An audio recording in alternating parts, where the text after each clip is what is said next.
ભગવાન શ્રી કૃષ્ણ તો ગૌ રક્ષક હતા, તેમ છતાં પણ તેમને ગૌ હત્યાનું પાપ કેવી રીતે લાગ્યું હતું? આજે આપણે તેના વિશેની કથા વાર્તા સાંભળીશું. આ વાત એ સમયની છે જ્યારે ભગવાન શ્રી કૃષ્ણ ખૂબ જ નાના બાળક હતા અને ત્યારે તેઓ નંદ બાબાની ગાય ભેંસને ચરાવ્યા કરતા હતા. અને આ સમયે મામા કંસ બાલકૃષ્ણને મારવાનો પ્રયાસ કરતા રહેતા હતા. આ કથા તો આપણે સૌ જાણીએ છીએ. એકવાર રાજા કંસે બાલકૃષ્ણને મારવા માટે અરિષ્ટાસુર નામના એક રાક્ષસને મોકલ્યો. અરિષ્ટાસુર શ્રી કૃષ્ણની તાકાતને ઓળખતા હતા અને એટલા માટે જ તેમણે શ્રી કૃષ્ણને મારવા માટે એક અલગ જ રીત અપનાવી. અરિષ્ટાસુરે ગાયના વાછરડાનું રૂપ લીધું અને તેઓ ગાયના ઝુંડમાં સામેલ થઈ ગયા. આવો કથામાં આગળ શું થાય છે તે સાંભળીએ. જય શ્રી કૃષ્ણ મિત્રો, સ્વાગત છે તમારું મારી ચેનલ સ્નેહ સાગરમાં. જો આ ભગવાન શ્રી કૃષ્ણને ગૌ હત્યાનું પાપ શા માટે લાગ્યું હતું તેની કથા આપ સર્વને પસંદ આવી હોય તો લાઈક, શેર અને સબસ્ક્રાઈબ કરી બેલ આઇકોન હિટ કરજો. ગાયના ઝુંડમાં અરિષ્ટાસુર ભેગા થઈ ગયા બાદ તેઓ કૃષ્ણને મારવાનો મોકો શોધવા લાગ્યા. જ્યારે ભગવાન શ્રી કૃષ્ણ ઉપર તેઓ વાર કરવા માટે કોઈ મોકો નથી મળતો ત્યારે તેમણે શ્રી કૃષ્ણના મિત્રને મારવાનું શરૂ કરી દીધું.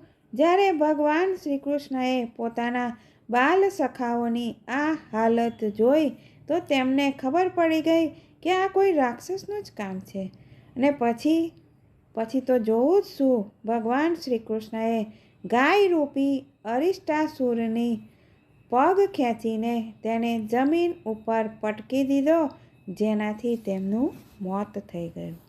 જ્યારે રાધા રાણીને આ ઘટનાની ખબર પડી ત્યારે તેમણે કહ્યું કે કાના, તમે ગૌ હત્યા કરી છે જે ઘોર પાપ છે અને આ પાપમાંથી મુક્તિ મેળવવા માટે તમારે દરેક તીર્થની યાત્રા કરવી પડશે. ભગવાન શ્રી કૃષ્ણએ રાધા રાણીની વાત સાચી લાગી, પરંતુ તે વખતે બધા તીર્થોની યાત્રા કરવું લગભગ નામુમકિન હતું. અને આ સમસ્યાનું સમાધાન મેળવવા માટે ભગવાન શ્રી કૃષ્ણ નારદ મુનિ પાસે પહોંચી જાય છે અને તેમને પોતાની સમસ્યાના સમાધાન વિશે પૂછે છે. ત્યારે નારદ મુનિ કહે છે કે પ્રભુ, જો આપ બધા તીર્થોનો આદેશ કરશો તો તેઓ પાણી સ્વરૂપમાં આપની પાસે આવી જશે. ત્યારબાદ તમે એ પાણીમાં સ્નાન કરી લેજો એટલે તમારા ઉપરથી ગૌ હત્યાનું પાપ ઉતરી જશે. શ્રી કૃષ્ણએ એવું જ કર્યું. એમણે બધા જ તીર્થોને વ્રજધામમાં બોલાવ્યા અને પાણીના સ્વરૂપમાં એક કુંડમાં બધાને ભરી લીધા. અને આ કુંડમાં ભગવાન શ્રી કૃષ્ણએ પોતાની વાંસળી વડે આ કુંડને ખોદીને બનાવ્યો હતો અને બધા તીર્થનું પાણી આ બનાવેલા કુંડમાં રાખી દીધું. અને તેમાં સ્નાન કર્યા બાદ ભગવાન શ્રી કૃષ્ણ ઉપરથી ગૌ હત્યાનું પાપ ઉતરી ગયું. એવું માનવામાં આવે છે કે મથુરાથી કેટલીક દૂર એક ગામ છે જેનું નામ અરિતા છે. આ ગામમાં આજે પણ શ્રી કૃષ્ણ દ્વારા બનાવેલો કુંડ હાજર છે, જે એક અદ્ભુત દ્રશ્ય છે. આજે પણ તેમાં લોકો સ્નાન કરીને ધન્યતા અનુભવે છે.